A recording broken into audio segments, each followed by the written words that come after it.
الحمدللہ وحدہ والصلاة والسلام علی من لا نبی بعدہ اما بعد فاعوذ باللہ من الشیطان الرجیم بسم اللہ الرحمن الرحیم قل ان الموت الذي تفرون منه فإنه ملاقيكم ثم تردون إلى عالم الغيب والشهادة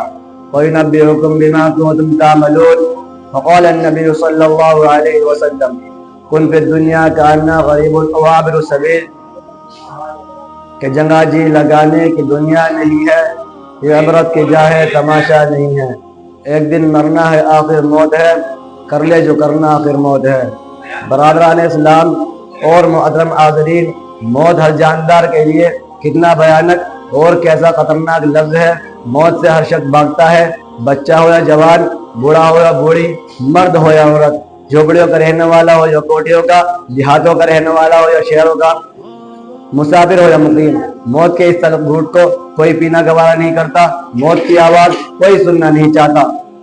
مگر اس کے باوجود موت ہر ایک کے پاس آتی ہے۔ کبھی تو ماں کی گود میں آتی ہے اور ماں کی آرزو کو خاک میں ملا کر رکھ دیتی ہے، اور کبھی بھرپور جوانی میں آتی ہے اور ہزاروں کی تمنا پر پانی پھیر دیتی ہے، اور کبھی بڑھاپے میں آتی ہے۔ الغرض موت ہر ایک کو آتی ہے، فرق اتنا ہے کہ آج ان کی تو کل ہماری باری ہے۔ اسی کو اللہ رب العزت نے قرآن کریم میں اس طرح بیان فرمایا، قل ان الموت الذی تفرون منہ فإنہ ملاقیکم۔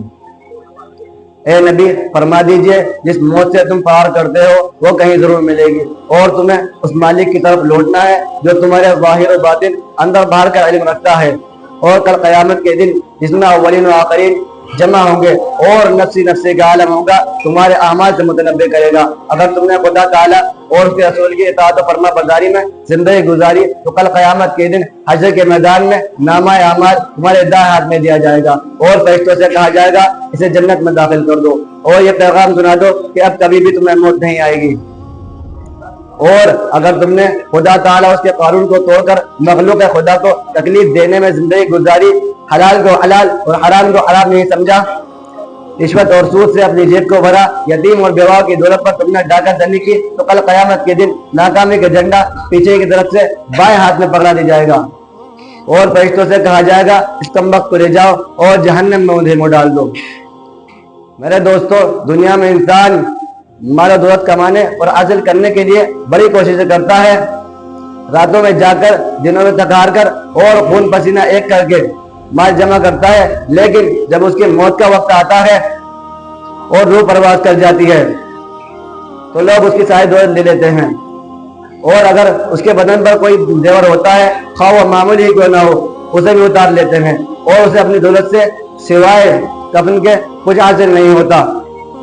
کوئی چیز اس کے ساتھ نہیں جاتی، ساری چیزیں یہیں پر پڑی جاتی ہے۔ لوگ نہلا دھلا کر کفن پہنا کر قبرستان کی طرف چل دیتے ہیں، اور قبر میں دفنا کر سارے لوگ واپس چلے آتے ہیں، کوئی اس کے ساتھ نہیں رہتا۔ آج دنیا کی کوئی چیز اس کے ساتھ نہیں ہے، صرف ایک ہی چیز اس کے ساتھ ہوتی ہے، وہ اس کے اعمال ہے، خواہ وہ اچھے ہو یا برے، یہی اس کے ساتھ رہ جاتے ہیں۔ سوچنے کا مقام ہے وہ عمل جو قبر کی کٹھن گھڑی میں کام آنے والا ہے